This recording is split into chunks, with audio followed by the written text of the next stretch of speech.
मी स्नेहल पाटकर. बुलेटिनच्या सुरुवातीलाच पाहणार आहोत एक ताजी बातमी अंबरनाथहून येते. एक गाडी घरात घुसून एक वृद्ध महिला ठार झालेली आहे तर 3 जण जखमी झालेत. शिवमंदिर परिसरातली ही घटना आहे. वाहन चालक दारू पिऊन गाडी चालवत होता आणि त्याच वेळेला वाहन चालकाला स्थानिकांनी पकडून दिलेला आहे. त्यांना पोलिसांच्या ताब्यात दिले आहे. गाडीतला दुसरा प्रवासी फरार झालाय. अपघातात भीमाबाई भालेराव यांचा या वृद्ध महिलेचा जागीच मृत्यू झालाय तर संगीता क्षीरसागर आणि अमृता देवकुळे या 2 मुली गंभीर जखमी झाल्यात.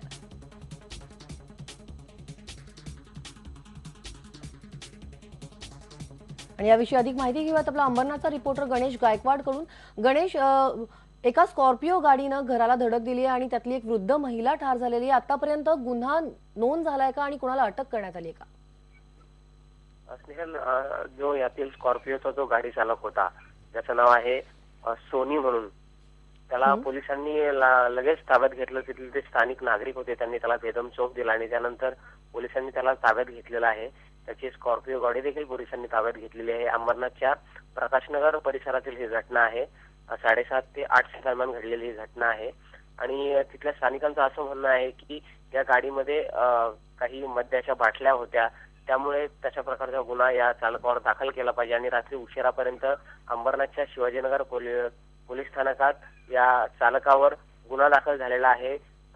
मात्र अजूनही या ठिकाणची परिस्थिती आहे ती निवळलेली नाहीये, कारण यात एक महिला जखमी झाली आणि 2 17 आणि 18 वर्षाची 2 मुली यामध्ये जखमी झालेल्या आहेत. मुलींना उल्हासनगरच्या महेश्वरी रुग्णालयात तर त्या चालकाला तिथल्या स्थानिकांनी जी बेदम मारहाण केलेली आहे त्याला देखील उल्हासनगरच्या मध्यवर्ती रुग्णालयात सध्या दाखल करण्यात आलेला आहे. धन्यवाद गणेश, तू दिलेल्या माहितीबद्दल. तेव्हा आता पाहणार आहोत इतरही काही घडामोडी थोडक्यात. दिल्लीमध्ये काल प्रचाराचा शेवटचा रविवार होता, त्यामुळे दिल्लीत प्रचार सभांचा धडाका होता. पंतप्रधान नरेंद्र मोदी, काँग्रेस अध्यक्ष सोनिया गांधी, आपचे नेते अरविंद केजरीवाल यांच्या काल प्रचार सभा झाल्या. दिल्लीत भाजपचा चेहरा बनलेल्या किरण बेदी जोरदार प्रचार मोहीम करतायत. भाजपचे केंद्रीय मंत्री, खासदार, भाजपची सत्ता असलेल्या राज्यांचे मुख्यमंत्री सगळेच जण दिल्लीच्या आखाड्यात उतरलेत.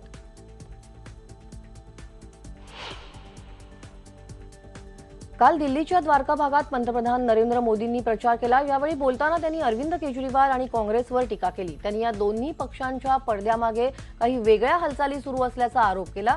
त्याचप्रमाणे आंदोलन करणाऱ्या सरकारला निवडून न देता काम करणाऱ्या सरकारला निवडून देण्याचं आवाहनही त्यांनी केलं. यहाँ तो 2 दल ऐसे चुनाव लड़ रहे हैं हमारे खिलाफ जिनके बीच में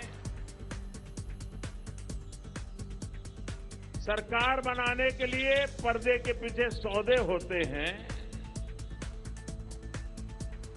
जनता को धोखा देकर के पर्दे के पीछे दोस्ती कर करके सरकार बनाई जाती है. और अब जब चुनाव आया तो इन दोनों दलों के बीच में एक स्पर्धा चल रही है. काँग्रेस अध्यक्षा सोनिया गांधी यांची दिल्लीत बदरपूर भागात सभा झाली. यावेळी त्यांनी भाजपा आणि आम आदमी पार्टीवर जोरदार टीका केली. आम आदमी पार्टीनं सरकार स्थापनेसाठी आमचा पाठिंबा घेतला, मात्र सरकार न चालवता ते पळून गेले, अशी टीका सोनिया गांधी यांनी केली आहे. तर केंद्रात सत्तेत आल्यानंतर राष्ट्रपती राजवट लागू असलेल्या दिल्लीकडे भाजपनं दुर्लक्ष केलं असं त्या भाजपवर टीका करताना म्हणाल्या. काळा पैसा, रोजगार या मुद्द्यांवरून त्यांनी भाजपवर टीका केली. सोनिया गांधी यांच्यासोबत माजी मुख्यमंत्री शीला दीक्षित, अजय माकन, जगदीश टायटलर, अरविंदर सिंग लवली, हारून युसुफ, भूपिंदर सिंह हुडा हेही व्यासपीठावर होते. जिनको हमने समर्थन दिया वे 1.5 महीने भी सरकार नहीं चला पाए, जिम्मेदारी छोड़कर चले गए.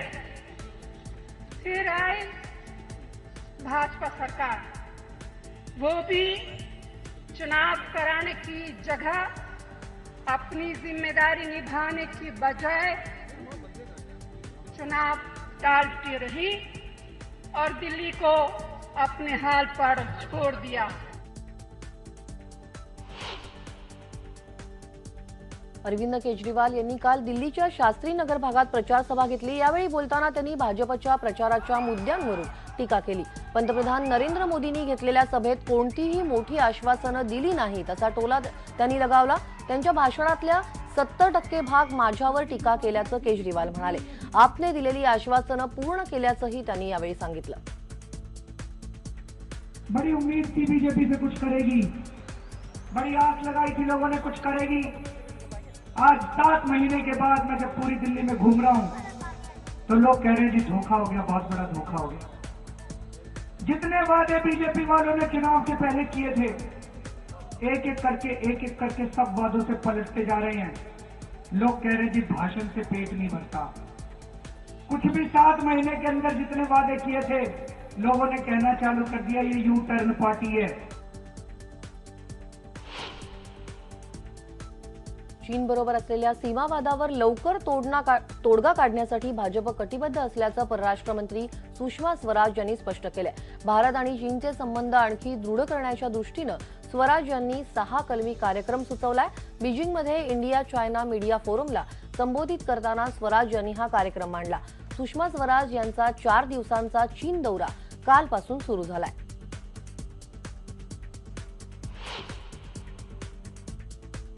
कैलास मानसरोवरच्या यात्रेला जाण्याची इच्छा असणाऱ्या भाविकांसाठी एक आनंदाची बातमी आहे. या यात्रेसाठी सिक्कीमद्वारे तिबेटमधून जाणारा मार्ग खुला करण्याबाबत भाजप आणि चीन दरम्यान आणखी सहमती झाली आहे. परराष्ट्र मंत्री सुषमा स्वराज सध्या चीनच्या दौऱ्यावर आहेत. त्यांच्या अजेंड्यावर कैलास मानसरोवर हाही महत्त्वाचा मुद्दा होता. आज त्यांनी चीनचे परराष्ट्र मंत्री वांग ही यांची भेट घेतली. त्यावेळी या संबंधीच्या तपशिलाची दोन्ही देशांदरम्यान देवाणघेवाण झाली.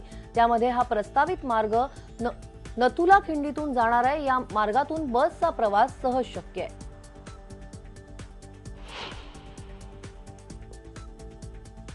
एकोणीसशे दंगलींची नव्यानं चौकशी होण्याची शक्यता आहे. या दंगली संबंधी केंद्र सरकारनं स्थापन केलेल्या समितीनं दंगलींची चौकशी करण्यासाठी एसआयटीची स्थापना करण्याची शिफारस केली आहे. मात्र दिल्ली निवडणुकांच्या तोंडावर केंद्र सरकार ही चाल खेळत असल्याची टीका विरोधकांनी केली आहे. 1984च्या दंगलींचा पुन्हा तपास करण्याच्या दृष्टीनं केंद्र सरकारनं 23 डिसेंबरला सुप्रीम कोर्टाचे निवृत्त न्यायाधीश जी.पी. माथुर यांच्या अध्यक्षतेखाली एक समिती स्थापन केली होती. या समितीनं गेल्या आठवड्यात गृहमंत्री राजनाथ सिंह यांना अहवाल सादर केला. त्यामध्ये दंगलींच्या चौकशीसाठी एसआयटी स्थापन करण्याची शिफारस करण्यात आली आहे. या दंगलींमध्ये तब्बल 3325 नागरिकांचा बळी गेला होता. एकट्याच दिल्लीत 2733 नागरिक दंगलीत मृत्युमुखी पडले होते.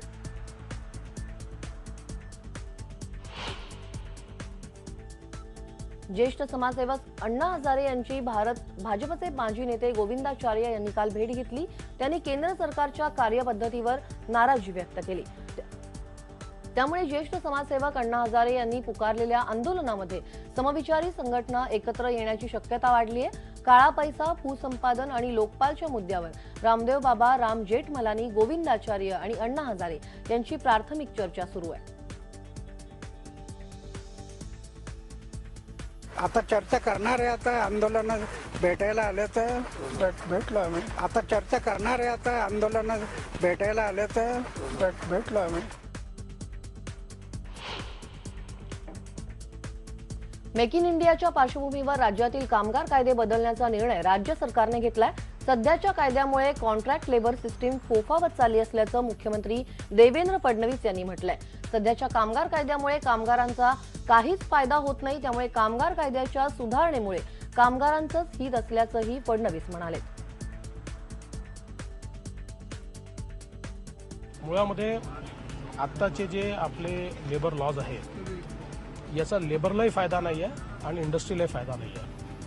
आणि त्यामुळे खूप मोठ्या प्रमाणात कंत्राटी कामगारांची प्रथा आमच्या इथे सुरू झाली आहे. या कंत्राटी कामगारांची प्रथा कमी करून त्यांना जर रेग्युलर लेबरमध्ये आणायचं असेल तर तशा प्रकारचं फ्रेमवर्क आपल्याला तयार करावं लागेल. आज आपल्याला हे बघावं लागेल की इंडस्ट्री कंत्राटी कामगार ठेवण्याकरता का पुढाकार घेते. याचं कारण आमच्या कायद्यातल्या काही त्रुटी आहेत आणि म्हणून आम्ही प्रयत्न असा करतोय की कायद्यामध्ये फ्लेक्झिबिलिटी आणायची जेणेकरून ही कंत्राटी कामगारांच्या ऐवजी जास्तीत जास्त परमनंट कामगार ठेवता येतील.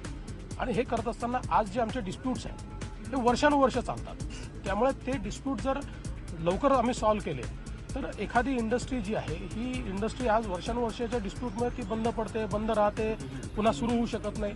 अशा या सगळ्या गोष्टींचा आम्ही अभ्यास करणं चालू केलेला आहे आणि म्हणून ज्याचा कामगारांनाही फायदा होईल आणि त्यासोबत इंडस्ट्रीलाही फ्लेक्झिबिलिटी मिळेल अशा प्रकारचे कायदे आम्ही तयार करण्याचा प्रयत्न करतो.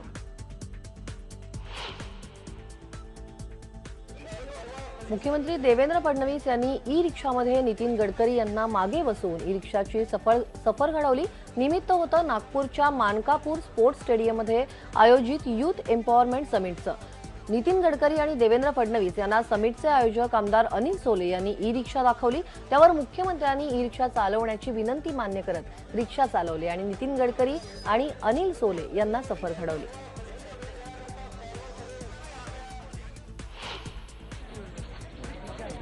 शिवसेनेचे युवा सेना प्रमुख आदित्य ठाकरे काल औरंगाबादमध्ये दुष्काळी दौऱ्यासाठी आले होते. त्यांनी कन्नड तालुक्यातील चापानेर औराळी गावातील शेतकऱ्यांना भेट दिली. दोन्ही गावातील आत्महत्याग्रस्त शेतकऱ्यांच्या कुटुंबियांना सरकार आणि शिवसेनेच्या वतीनं त्यांनी मदत दिली. यावेळी आदित्य ठाकरे यांनी शेतकऱ्यांना मार्गदर्शन करून आत्महत्या न करण्याचं वचन घेतलं. यावेळी पालकमंत्री रामदास कदम आणि खासदार चंद्रकांत खैरे उपस्थित होते. सत्ता असली किंवा नसली तरी शिवसेना शेतकऱ्यांसोबत राहील असं वचन आदित्य यांनी शेतकऱ्यांना दिलं. जसं उद्धव साहेब फिरत होते मागच्या महिन्यात तसंच आम्ही पण फिरतोय. सगळीकडे एकच सांगायला की आत्महत्या हा काय पर्याय नाही, उपाय नाही. आणि आम्ही शेतकऱ्यांना एक बळ देण्याचा प्रयत्न चालू आहे, मनोबल देण्याचा प्रयत्न चालू आहे की तुम्ही आत्महत्या करू नका, शिवसेना तुमच्या सोबत उभी राहील. बेळगावच्या नामकरणानंतर येळ्ळूर हा नामफलक पोलिसांनी काढून टाकला होता. त्यावेळी येळ्ळूरमधल्या मराठी भाषकांवर लाठी हल्लाही झाला होता. या घटनेनंतर आता 6 महिन्यांनी येळ्ळूरमध्ये पुन्हा एकदा बेळगाव साहित्य संमेलनाच्या निमित्तानं मराठी भाषेतला फलक लावलाय. या संमेलनात बेळगाव महाराष्ट्रात विलीन करण्याचा ठराव मांडण्यात आला. साहित्य संमेलनाच्या निमित्तानं बेळगाव सीमा भागातल्या मराठी भाषकांनी एका दिंडीचं आयोजनही केलं होतं.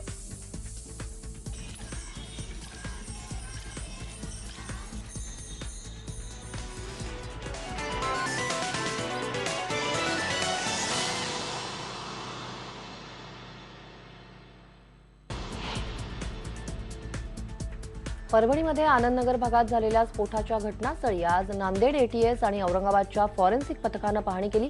औरंगाबादचे महानिरीक्षक अमितेश कुमार यांनीही घटनास्थळाची पाहणी केली. यावेळी घरमालक आणि इतर भाडेकरूंची चौकशी करण्यात आली. पण हा स्फोट नेमका कशाचा आहे याबद्दल अजून उलगडा झालेला नाहीये. आज सकाळी 10:15 वाजता आनंदनगरच्या एका खोलीत झालेल्या स्फोटात अतुल वाघमारे या तरुणाचा मृत्यू झाला. या घटनेमुळे परभणी जिल्ह्यात खळबळ उडाली. ही खोली निवृत्त प्राध्यापक करंजकर यांच्या मालकीची आहे. त्यांनी ही खोली अमोल वाघमारे याला भाड्यानं दिली आहे. त्याचा जुळा भाऊ अतुल वाघमारे आज सकाळी खोलीत एकटाच होता आणि स्फोटानंतर खिडकीच्या काचा फुटल्या, तसंच घरातलं सामानही बाहेर फेकलं गेलंय. छताला सुद्धा यामुळे नुकसान झालंय. अतुल वाघमारे हे अंबेजोगाईचे योगेश्वरी पॉलिटेक्निक कॉलेज इथं रसायनशास्त्राचे प्राध्यापक होते. काही रसायनांमुळे स्फोट झालाय का याचाही पोलीस तपास करतायत. त्या ठिकाणी आम्ही आमचे अधिकारी कर्मचारी स्पॉटला आले आणि त्या ठिकाणी घरमालकांनी जे भाड्याने दिलं होतं फर्स्ट फ्लोअरला, त्याच्यामध्ये एक मयत आढळून आलं. बाकी त्याचे जे मित्र होते ते बाहेर गेले होते. बाकी आम्ही स्पॉटला BDS बाकीचे जे सर्वांना बोलावलं आणि आता आम्ही औरंगाबादचे ATSचे पथकांना बोलावलेलं आहे. तसेच जे फॉरेन्सिक लॅब जे आहे केमिकलची, म्हणजे काय केमिकल कोणतं होतं काय होतं त्याचं ते आज संडे असल्यामुळे ते उद्या येतील. कोल्हापूरमधल्या महापौर लाच प्रकरणी अजूनही महापौर तृप्ती माळवी यांना अटक करण्यात आलेली नाहीये. पण माळवी यांनी महापौर पदाचा राजीनामा राष्ट्रवादी काँग्रेसचे जिल्हाध्यक्ष RK पवार यांच्याकडे सोपवलाय. शुक्रवारी लाच प्रकरणी महापौर माळवी यांनी पकडण्यात आलं होतं. पण त्याच रात्री प्रकृती अस्वास्थ्यामुळे त्यांना एका खासगी रुग्णालयात दाखल करण्यात आलंय. अजूनही त्या रुग्णालयातच असून काल रात्री उशिरा पक्षातल्या काही पदाधिकाऱ्यांनी माळवी यांची भेट घेऊन पक्षाची बदनामी टाळण्यासाठी राजीनामा देण्यास सांगितल्याचं समजतंय. त्यानुसार माळवी यांनी राजीनामा दिलाय. महानगरपालिकेच्या ज्या नगरसेवक म्हणून ज्या घड्याळाच्या चिन्हावरती निवडून आलेत, त्याप्रमाणे पक्षाच्या ज्या काही घटनेमध्ये आहेत तरतुदी आहेत त्याची इम्प्लिमेंट करण्याकरता पक्ष आदेश देईल त्या याच्याप्रमाणे मी त्यांना सांगणार. पक्षामध्ये उद्या जर त्यांना निलंबित केलं, काढून टाकलं, पक्ष जो आदेश देईल तो आता यांनी मानावा अशी या ठिकाणी त्यांना आवाहन करतो. कोल्हापूरच्या महापौर तृप्ती माळवी यांना लाच घेताना रंगेहात पकडल्यानंतर भाजपनं एक अनोखं आंदोलन केलं. कोल्हापूर महापालिकेची प्रतिकृती रंकाळा तलावामध्ये बुडवून महापौर आणि मनपातल्या लोकप्रतिनिधींचा निषेध केला. यावेळी भाजपच्या कार्यकर्त्यांनी महापालिका बरखास्त करण्याची मागणी केली आहे. येत्या 2 दिवसात मुख्यमंत्री देवेंद्र फडणवीस हे कोल्हापूरच्या दौऱ्यावर येणार आहेत. त्यावेळी त्यांना बरखास्तीबाबतचं निवेदन देणार येणार असल्याचं सुद्धा भाजपनं म्हटलंय.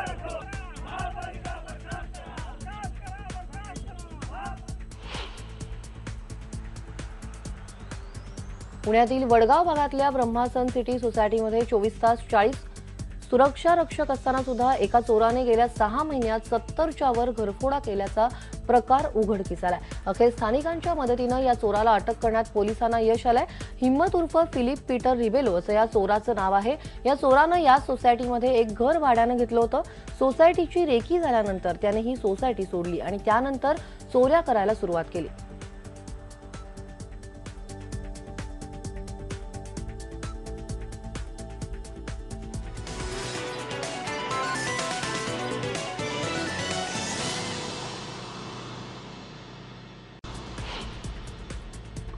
लिएंडर पेस आणि मार्टिना हिंगीस जोडीनं ऑस्ट्रेलियन ओपनचं मिक्स डबल्सचं अजिंक्यपद पटकावलंय. त्यांनी डॅनियल क्रिस्टिना जोडीचा पराभव केला. 6-4, 6-3 असा सरळ सेटमध्ये मॅच जिंकत लिएंडर मार्टिना जोडीनं ऑस्ट्रेलियन ओपनचं अजिंक्यपद पटकावलं. लिएंडरच्या खात्यात आता 15 ग्रँड स्लॅम जमा झालेत. Wow, I don't know where to start because not even in my wildest dreams I would have dreamt that, 20 years later I'd be standing here still today. It was 95, first time. I just got to say it's a great honor to keep coming back to Australia, and it's one of the best Grand Slams that we play. And I'd like to thank all the sponsors. I'd like to thank all the ball kids, the linesmen, the chair umpire did a great job today. All the people behind the scene. Sandy Murray.